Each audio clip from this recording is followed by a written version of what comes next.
How to remove your login information from WhatsApp. So hello everyone, welcome to our channel. Today in this video, we're going to learn how we can remove our login information from WhatsApp. So without any further ado or delay, let's get started with today's video.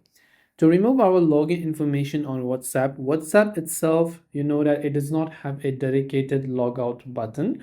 But what we can do is, if you really need the chats somewhere, sometime in the future, first you have to back up your chats because WhatsApp does not store your chat like Telegram or Messenger.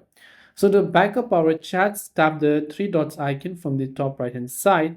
Then from there, you can simply go to the option that says settings and then tap on it.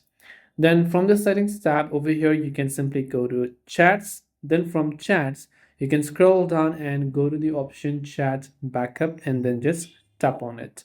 Here you want to simply make sure to back up all of your data that you have to a certain Google account if you're using Android or an iCloud account if you're using iPhone. Now, what do we do to log out? After we've done backing up, if you're using iPhone, you have to simply uninstall the WhatsApp application. That is the only way on iPhone. But if you're using Android, there is a certain workaround. That's to long press on your WhatsApp app icon on any Android device. Then look for this eye icon that you can see and then just tap on it.